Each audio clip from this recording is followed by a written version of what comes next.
করে দেই।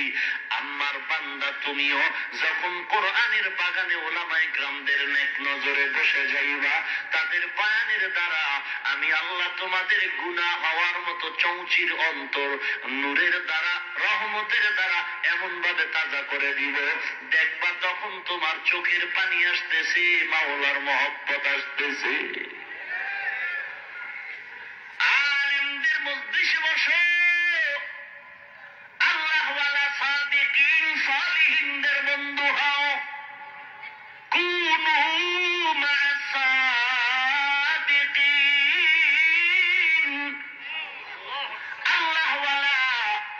আল্লাহওয়ালা কারা? যারা মাকরুহ করে না, মুস্তাহাব ছাড়ে না। কিন্তু আমাদের সমাজে বড় বড় বিশ্ব অলি নামের সাইনবোর্ড লাগায়, দাড়ি নাই, টুপি নাই, পর্দার খবর নাই। আল্লাহওয়ালা যাদের চেহারার মধ্যে আল্লাহর মহব্বত, রাতের আধারে ঘুমায় না, আল্লাহর সাথে কথা বলে, আল্লাহওয়ালা এমন সাধারণ মানুষের মতো তাদের চলাফেরা তা না।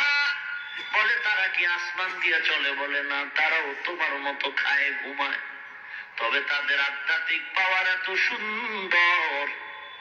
বান্দা তুমি একটা সাবান নিয়ে একটা রুমাল বা কাপড় ঘষতেছো, বারবার ঘষতেছো, যত সাবান লাগাইবা তত পবিত্র হবে, ঝকঝক করবে। একটা মরিচিকা পূর্ণ লোহা যদি রেত দিয়ে ঘষো ততই পরিষ্কার, যত ঘষবা ততই পরিষ্কার হবে। ওরে আল্লাহওয়ালারা আল্লাহ জিকির ফিকিরে থাকতে থাকতে অন্তরের অবস্থা এমন হয়, তোমার আমার অন্তরের মতো না। তাদের অন্তর এমন পাওয়ারফুল হয়, একই চশমা দুইটা আয়না দিয়া সবাই চোখে লাগায়, আমার আয়না দিয়া ওই ময়দানের পিছন পর্যন্ত দেখতে পারি। বলে না, এমনও গ্লাসের পাওয়ার আছে, 2 মাইল দূরের খবরও আয়নায় দেখা যায়। বলে আসমানের কিনারায় গিয়া হেলিকপ্টারে উঠা, এরপরে আয়নার মাধ্যমে, দূরবীনের মাধ্যমে জমিনের সবকিছু ওপেন দেখা খবরও কয়। ওরে স্যাটেলাইটের মাধ্যমে দুনিয়ার সব খবর নিয়া ল্যাবরেটরি কম্পিউটারে মানুষের কাছে খবর পৌঁছায় দেয়। ওরে ওই আয়নার পাওয়ার, ওই পাওয়ার বান্দার অন্তরের মধ্যে যখন ঢুকাবে, জিকির যত বেশি করবে, কোরআন তেলাওয়াত যত বেশি করবে, মুজাহাদা, মুরাকাবা, মুশাহাদার মাধ্যমে তার অন্তর এমন ধোলাই হবে, অন্তরের পাওয়ার এত বেড়ে যাবে, এত বেড়ে যাবে। বলে 50,000 মাইলের খবর অন্তরের থার্মোমিটার আয়নায় ধরা পড়বে। বান্দাই পাওয়ার দিয়া অনেক দুনিয়ার খবর নিয়ে যাবে, বান্দার এমন আধ্যাত্মিক পাওয়ার বেড়ে যাবে, বান্দা চোখের পলকে জমিন থেকে, বাংলা থেকে মদিনায় চলে যাবে। ওরে ফজর পড়বে বাংলায়, জোহর পড়বে মদিনায়। এগুলো কেমনে হয়? তার ফেরার গোষ্ঠী যারা প্রশ্ন করে এগুলো কেমনে হয়? সুলাইমান বিলকিসের ঘটনা পর, সেই বিলকিসের সিংহাসন চোখের পলকে কে নিয়েছিল? জিন বলছিল সভা শুরু বন্ধ হওয়ার আগে বিলকিসের সিংহাসন এনে দিব। বলে না, ইফরিত নামের জিন তোমার দ্বারা হবে না। মানুষ নামে এক আল্লাহর বান্দা দাঁড়ায় বলে, সুলাইমান আপনি যদি দোয়া করেন আমি তার আগে এনে দিব। বলে সময় কত? ও সুলাইমান নবী, কোরআনের কথা বিশ্বাস করবি না? বেঈমান বিশ্বাস করবি না? কতক্ষণ সময় লাগবে? সুলাইমান নবী কতক্ষণ সময়? বলে তুমি বলো কত সময় আনতে পারবা? বলে সুলাইমান নবী চোখটা বন্ধ করবেন আর খুলবেন, দেখবেন সিংহাসন হাজির। পাগলের গোষ্ঠী যারা আজকে বুঝো না, আয়াত পড়ো, আল্লাহ যারা বিশ্বাস করো, ইহুদির দালাল পড়ো। এখানে তো গোপন কিছু নাই, স্পষ্ট কোরআনের আয়াত।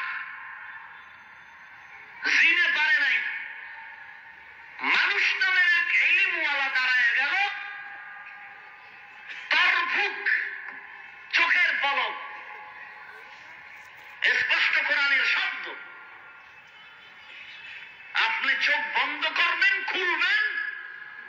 রসুলের সিংহাসন সামনে হাজির। এইবার মেমোরি ঘুরাইয়া ফিকির কর এটি কেমনে হয়, ওটি যেমনে হয়, এগুলো তেমনে হয়। কপাল পরা দালাল কোথাকার।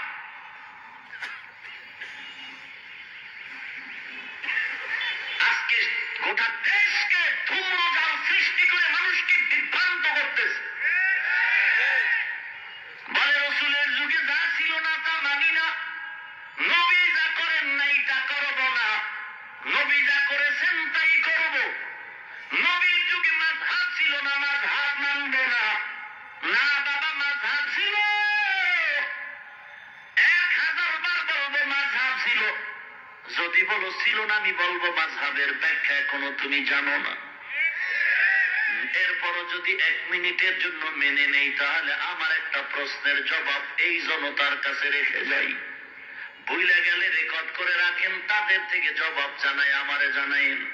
প্রশ্ন হলো, রসুলের যুগে যা ছিল না তা যদি মানা না যায়, আল্লাহর কসম, আল্লাহর কসম, আল্লাহর কসম, কসমের কথা বিশ্বাস না করলে তার ঈমান দুর্বল।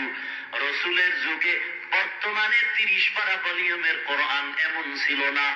নবীর যুগে কোরআন ছিল হাড্ডিতে লেখা, চামড়ায় লেখা। রসুলের যুগে এই রকম সাজানো কোরআন ছিল না। উসমান রাদিয়াল্লাহু তাআলা আনহুর যুগে কোরআন এভাবে সাজানো হলো। বলো তুমি রসুলের যুগে যদি তুমি যা ছিল না তা মানবা না, বর্তমানের সাজানো কোরআন মানো কেন? ওসমানের যুগের সাজানো কোরআন যদি মানতে পারো, ওমরের যুগের 20 রাকাত তারাবি মানতে তোর অ্যালার্জি কেন?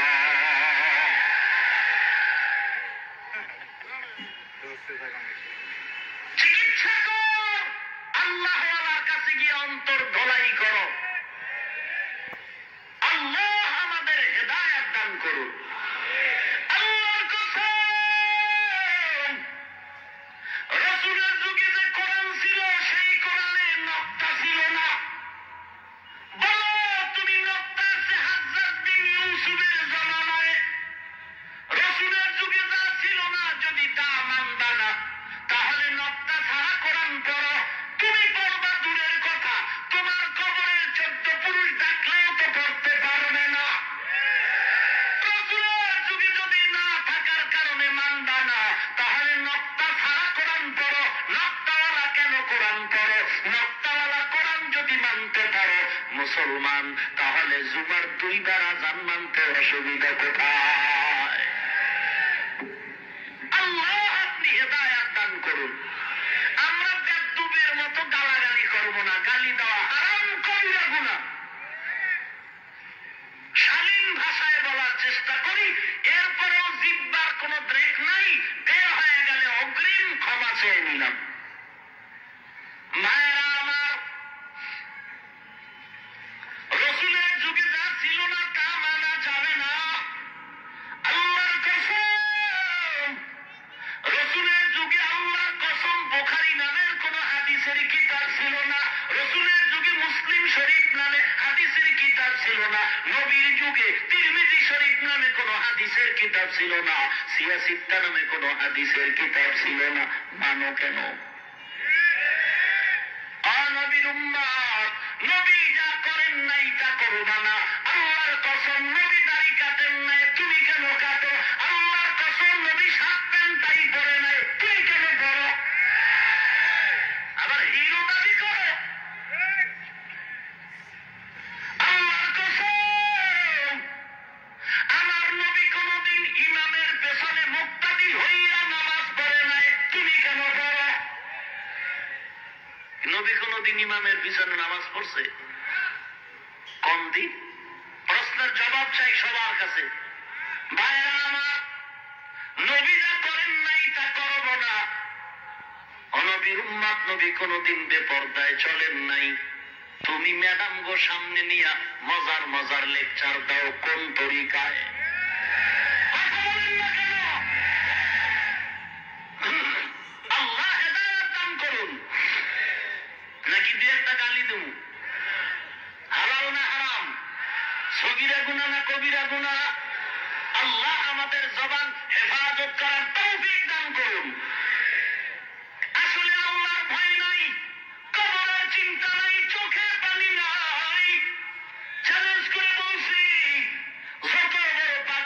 হোক না কেন, চোখের মধ্যে যদি পানি না থাকে ওর অন্তরটা পাথরের মতো শক্ত, আর শক্ত অন্তরের জবানের কথাও হবে শক্ত। রাসূল যা করেছেন তাই করবি। নবীজি 2 রাকাত নামাজে সারা রাত কাটাইছেন, কেন ঘুমাও? নবীজি জীবনে ভাত খায় নাই, তুই কেন ভাত খাও? নবীজি ভাত খাইছে, রুটি খাইছে, খেজুর খাইছে। কি আল্লাহ আপনি হেদায়েত দান করুন। নবীজি যা করেছেন তাই করবেন। নবীজি 9টা বিয়ে করছেন, কয়টা করেছে রে পণ্ডিত?